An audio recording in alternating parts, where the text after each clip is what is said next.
My younger son, a pilot, called me. Mom, something strange is happening. My sister-in-law is at the house. Yes, she is, I replied.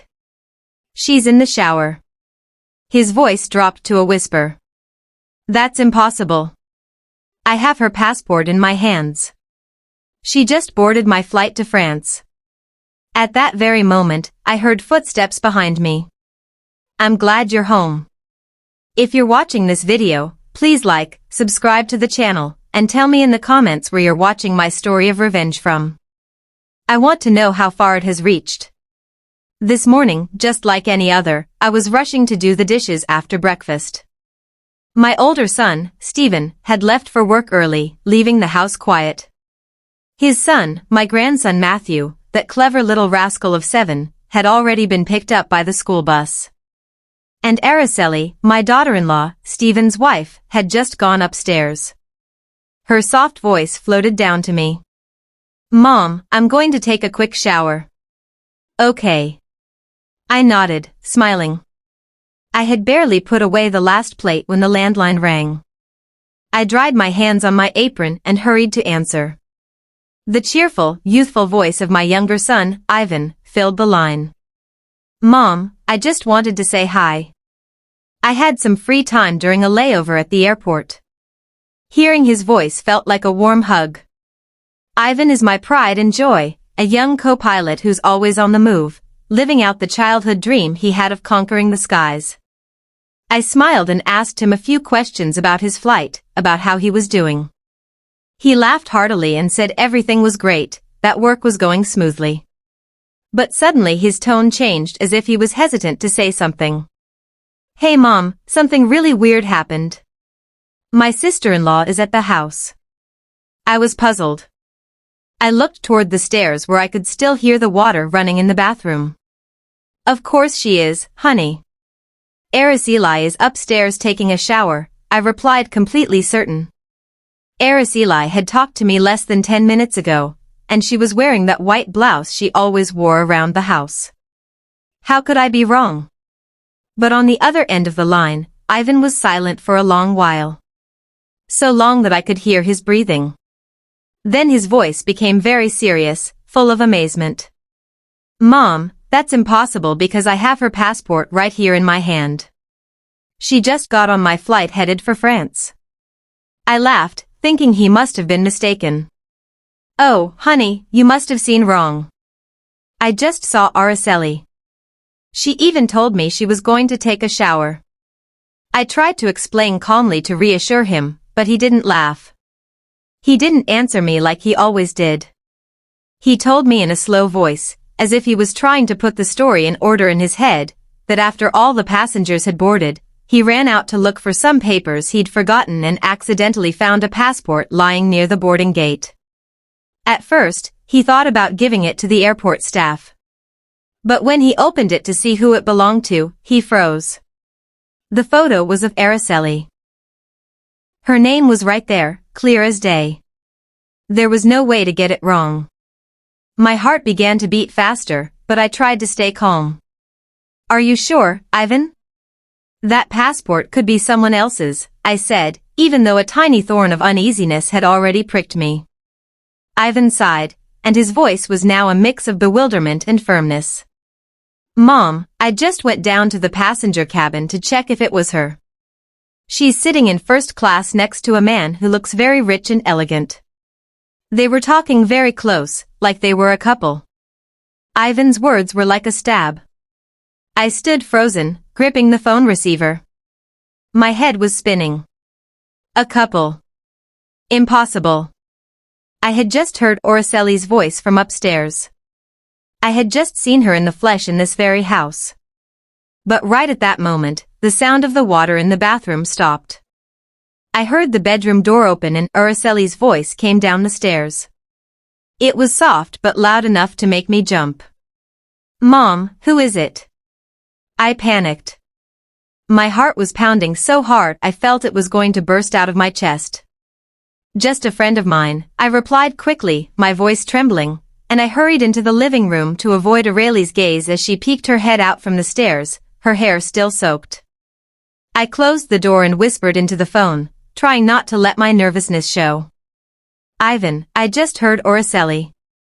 She's here. She just finished showering. Are you sure you didn't make a mistake? On the other side, Ivan fell silent again. And then his voice became harsher. Mom, it's impossible. I have her right in front of me on this plane. I'm looking at her right now. I was speechless, my mind blank. I hung up the phone, my hands shaking so much that I almost dropped the receiver. The living room suddenly felt suffocating even though the sun was shining brightly outside. I collapsed onto the couch trying to take a deep breath, but my chest felt heavy with an unanswered question. If Araceli was here, who was the woman on Ivan's flight? And if the woman on the flight was Araceli, who was the person in my house? A few minutes later, Arai came down to the kitchen.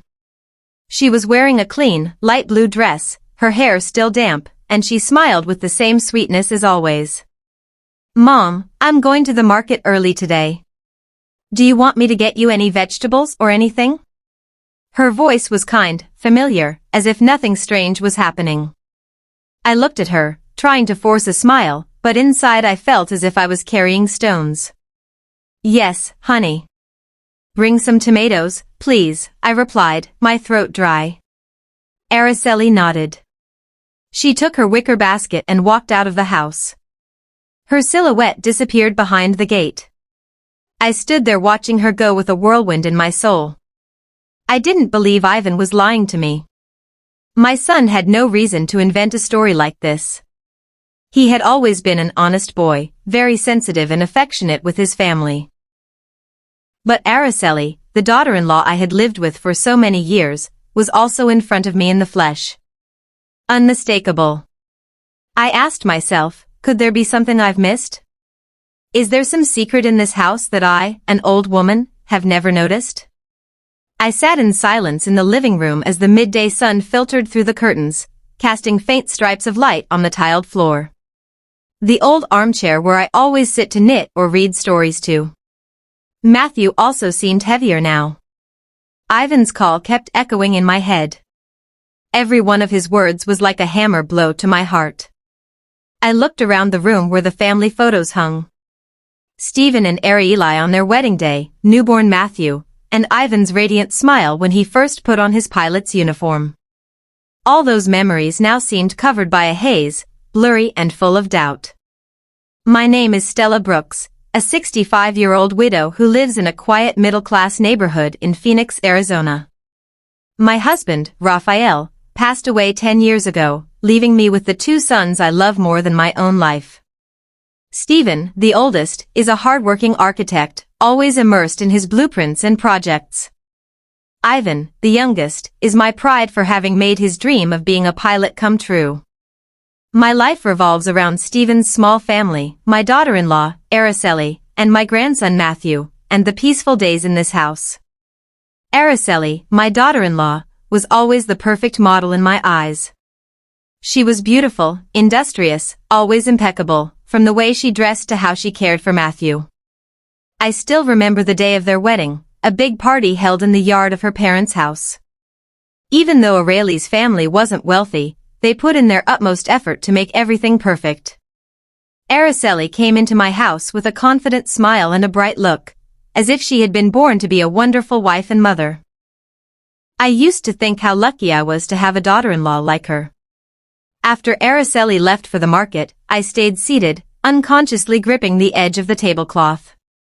Ivan's call made me re-examine small details that had seemed normal before. There were days when Araceli would leave the house saying she was going to the market or to see a friend, but when she returned, she seemed like a different person. One day she was all sweetness, hugging Matthew and singing to him to put him to sleep. But on other days, she was in a bad mood and would yell at me just because I forgot to put the salt shaker back in its place. I used to think they were just the mood swings of a young woman. But now I wasn't so sure. My heart was tied in a knot as if someone was messing with all the memories I had cherished for so long. I remember once a few months ago, Araceli took a pen to write the grocery list with her right hand. Her handwriting was very straight and neat. But the next day, I saw her using her left hand and she was writing with more scrolls as if she wasn't used to it. I asked her, "Since when do you write with your other hand, honey?" She laughed and quickly replied, "Oh, just for fun, Mom. I'm practicing." I nodded without giving it more thought. But now that detail had become a sharp piece in my mind. I was lost in my thoughts when I heard the door open. Matthew ran in, his backpack bouncing on his back. He hugged me tightly, saying in his little chirping voice, "Grandma, the teacher complimented me today because I drew so well." I stroked his head, trying to smile, but I still felt a weight in my chest. Matthew sat down and pulled out his notebook to show me. "Grandma, look. Yesterday, my mom helped me with my homework with her right hand, and her writing was so pretty. But today, she wrote with her left, and it came out uglier." The boy pointed to 2 pages in the notebook, one with well-formed letters and the other with crooked ones. I looked at the handwriting, and my heart sank. "Your mom must have been busy today. She was probably tired. That's why she wrote like that," I said, trying to hide my confusion. But Matthew looked up with his innocent eyes. "Grandma, my mom is so weird. Some days she hugs me really, really tight, but other days she doesn't even look at me." My grandson's words were another stab. I hugged him, trying to comfort him, but in my head, everything was starting to get tangled up. Just then, the doorbell rang. I got up, opened the door, and saw Mrs. Collins, my good neighbor, standing there with the plate that Araceli had taken to her the day before. She smiled with her usual kind smile, but there was curiosity in her eyes. "Stella, your daughter-in-law is so nice, but yesterday I noticed she gave me the plate with her left hand, and you told me she's a righty, right? That's strange. Or maybe she uses both hands." I forced a smile and replied, "Maybe so, Helen. Do you want to come in for some tea?" She nodded and came in, but her comment was like a thorn stuck in me. It wasn't just me. Even the neighbors had noticed the difference. I served her tea and we talked about this and that. But as soon as she left, I sank onto the couch with my hand on my chest. I felt frozen, as if the world was falling down on me. That afternoon, I went out into the garden with the watering can, trying to let the water fall gently on the daisies I had cared for years. The sun was starting to set. The shadows of the trees stretched across the yard, but my soul could not find peace. The words of Matthew, of Mrs. Collins, and Ivan's firm voice on the phone kept circling in my head like pebbles thrown into a calm lake, creating ripples that wouldn't stop. I was watering the plants, but my mind wasn't there.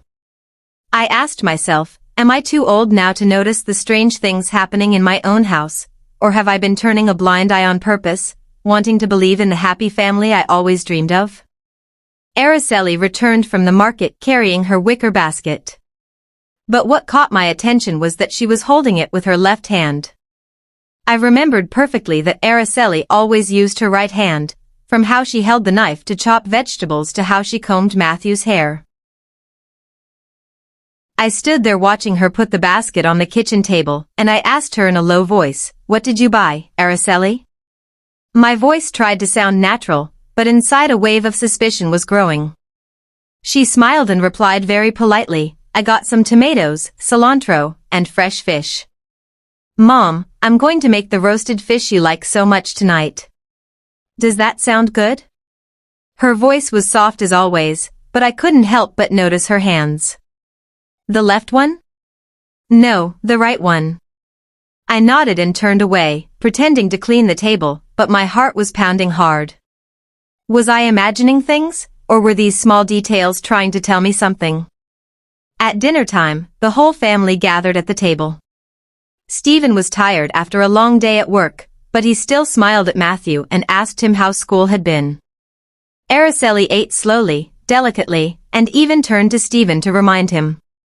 "Honey, the parent-teacher conference is next week, so be sure to take the day off." I looked at her, trying to find the daughter-in-law I was so proud of. But in my head, Ivan's voice kept echoing. "She's sitting in first class next to a man."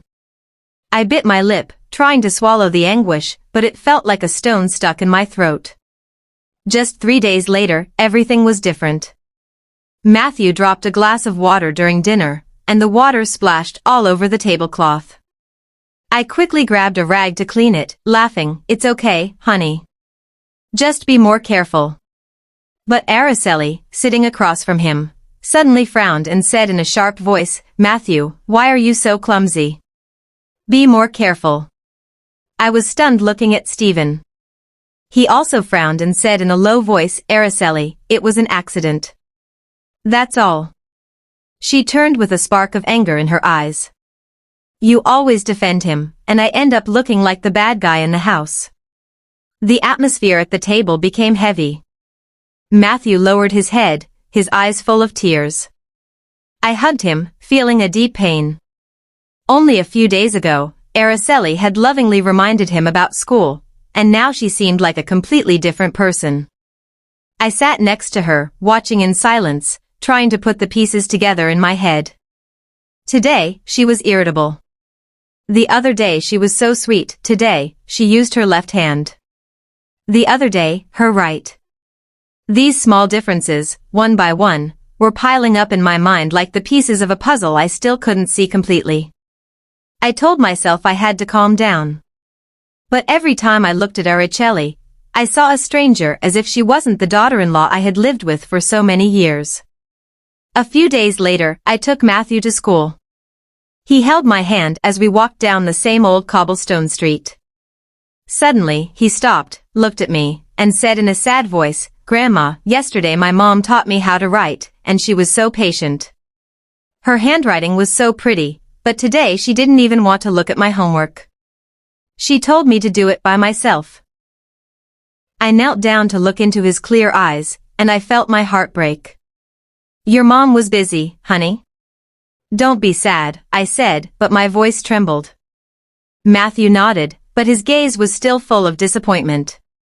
I hugged him, feeling a huge sense of powerlessness. He's only 7. How was he supposed to understand something that I myself couldn't figure out? That night, we sat down to dinner again. Suddenly, Araceli took a small notebook out of her bag and started writing something with her left hand. Stephen, who was serving himself food, laughed suddenly. "Hey, since when do you write with your left hand? It looks so strange." Araceli stopped dead with a forced smile on her lips. "Oh, just experimenting, honey." She quickly put the notebook away in her bag, but I noticed a flash of panic in her eyes. Stephen shook his head and didn't say anything else, but I knew he had also noticed something strange. I stayed seated there, gripping my spoon, trying to keep a straight face, but inside the doubts were growing like a slow fire. One morning, I took an empty spice jar and crossed the same old cobblestone street to go to Mrs. Collins' house. Araceli had borrowed it a few weeks ago, saying it was for making the chile she liked so much. I knocked on the door and Mrs. Collins opened it with her usual kind smile. "Stella, come in. Let me make you some coffee," she said, a rag still in her hand. I gave her the jar, thinking of thanking her and leaving, but she pulled me to sit in a wooden chair in her kitchen. The atmosphere was warm. It smelled of roasted coffee, but I couldn't relax. Mrs. Collins looked at me with eyes full of doubt and lowered her voice. "Stella, please don't get mad at what I'm about to say. Has your daughter-in-law's personality changed? One day, she greets me so happily and even asks about my kids. But yesterday, she passed by here. I waved at her, and she didn't even acknowledge me, as if she didn't know me." Mrs. Collins's words were another stone in the troubled lake of my heart. I forced a smile and replied, "She must have been in a hurry, Helen. You know how young people are these days." But inside, I was a mess. I knew Mrs. Collins wasn't just talking to talk. She's a very sensitive person who always pays attention to details. If even she noticed how strange Araceli was, then my suspicions weren't just my imagination anymore. I stayed for a little while longer, took a sip of the now cold coffee, and said goodbye, my heart heavy. On my way back, I passed by Mr. Johnson's bakery where I always bought sweet bread for Matthew. Mr. Johnson was at the counter, and when he saw me, he smiled. "Mrs. Brooks, what can I get for the little champ today?" I asked for some pastries, and he suddenly asked, "You're Stephen's mom, right? His wife came in the other day. So nice. She even told me how delicious my bread was. But this morning, she came back with a scowl on her face. She bought the bread and didn't even say thank you. She just left." I froze, gripping the handle of my purse. "She must have been tired, Joe," I replied, my voice trembling. I thanked him quickly and left. Mr. Johnson's words were another knife, cutting deeper into the doubts that were growing inside me. When I got home, I made myself some tea and sat on the porch. The wind blew softly, carrying the scent of the daisies from the garden. I looked toward the street that led to the market where Araceli always walked. Suddenly, I saw her returning, carrying her shopping bag, but she greeted me in a dry voice, "Good afternoon, Mom." No smile, no happiness like yesterday when she bragged about getting a good deal on the cilantro. I nodded and replied in a low voice, "You're back already." But inside, I couldn't help but observe her more closely. The blouse she was wearing today was navy blue, different from the white blouse she had on when she left. I tried to ask her in a soft voice, "Why did you change your blouse?" Araceli paused for a second and then quickly replied, "Oh, I got a stain on it and had to change." She smiled halfway and hurried into the kitchen. I stayed there with the teacup in my hands, feeling as if a rock was crushing my chest. The words of Mrs. Collins of Mr. Johnson and the way Araceli replied to me. Everything forced me to stop ignoring things. That night we were all having dinner. Matthew was talking about school with his cheerful little voice, but I noticed that Araceli only nodded without answering him, unlike other times. When Stephen asked, "Are you done eating so your mom can clear the plates?" Matthew suddenly turned to me and said innocently, "Grandma, oh, my mom didn't sing to me to sleep. But yesterday she did sing that song, Cielito Lindo, you always sing to me, and it sounded so beautiful." I looked at Araceli, who was serving herself food without reacting. But Matthew's words were like a needle in my heart. That lullaby, that Cielito Lindo that I used to sing to Stephen and Ivan when they were little, only the real Araceli and I knew it in this house.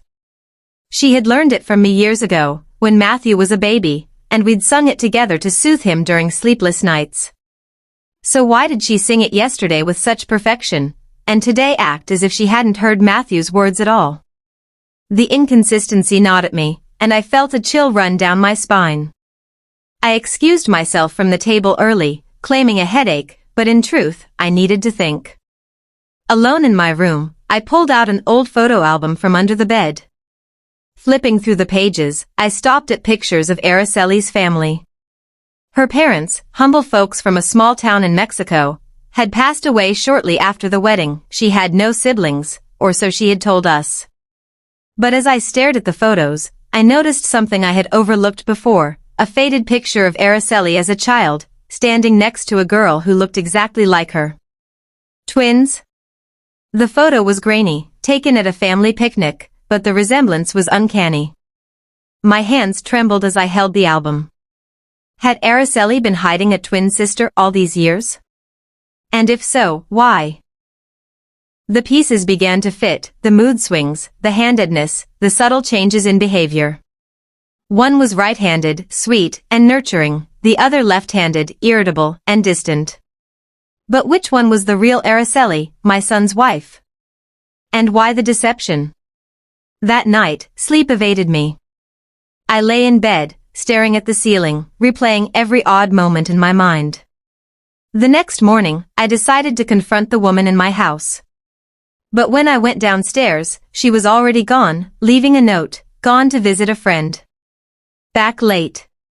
Stephen had left for work, and Matthew for school. I was alone with my thoughts. I called Ivan, who was between flights in Chicago. "Mom, what's wrong?" he asked, hearing the quiver in my voice. I told him about the photo, the inconsistencies, everything. He was silent for a moment, then said, "Mom, I think you're onto something." When I saw her on the plane, she was with a man named Victor Lang, a wealthy businessman from New York. I overheard them talking about the switch and laughing about how easy it was to fool the family. My blood ran cold. The switch. Ivan promised to dig deeper from his end, using his airline connections to check passenger records. Meanwhile, I decided to investigate locally. I drove to the public library in downtown Phoenix, where I could access old records without raising suspicion. Searching through online databases, I found birth records from Araceli's hometown. There it was, Araceli and Ariana Ramirez, identical twins born in 1990. Ariana had a criminal record, petty theft, fraud, while Araceli was clean. The twins had been estranged for years, but perhaps they had reconnected for some scheme. Why? Money? Stephen wasn't rich, but our family had savings, and the house was paid off. Perhaps the real Araceli was having an affair with this Victor, and Ariana was covering for her at home. The thought made me sick. Returning home, I found the imposter, Ariana, I now believed, cooking dinner. She smiled sweetly, but I saw the left-handed grip on the knife. "Mom, I made your favorite stew," she said. I nodded, biding my time. Over the next weeks, I observed more closely, documenting everything in a hidden journal. The sweet days were when the real Araceli was home, the irritable ones were Ariana. They switched every few days, probably when Araceli flew off for her trysts. Ivan confirmed multiple flights, Araceli to France, Italy, the Bahamas, always with Victor Lang. Lang was a married millionaire, using Araceli as his mistress. But why the twin switch? To keep Stephen in the dark, maintain the perfect family facade while she lived a double life. The betrayal cut deep. Stephen, my devoted son, deserved better. Matthew, innocent and confused, was caught in the crossfire. My anger grew, simmering into a need for revenge. I couldn't let this destroy my family. I confided in Stephen one evening, showing him the journal, the photo, the records. He was devastated, tears streaming down his face. "How could she do this?" he whispered. We planned carefully. Ivan flew home for a surprise visit. We waited for a switch day. When Ariana was home, pretending to be Araceli, we confronted her. "Who are you really?" I demanded. She denied it at first, but when we showed the evidence, she broke. "Araceli promised me half the money from Victor," she confessed. "She's planning to divorce Stephen and take everything." The real Araceli was in Paris that week. We called the police, but for revenge, we went further. Stephen filed for divorce immediately, citing adultery. Ivan used his connections to tip off Victor's wife, a powerful socialite, who exposed the affair in New York's high society. Victor dropped Araceli like a hot potato. Ariana was arrested for identity fraud. Araceli returned to find her world crumbled, no lover, no home, no family. She begged for forgiveness, but we turned her away. Matthew stayed with us, safe and loved. The pain was immense, but justice healed us. Revenge wasn't sweet, it was necessary. If you're watching, know that family is everything. Protect it fiercely.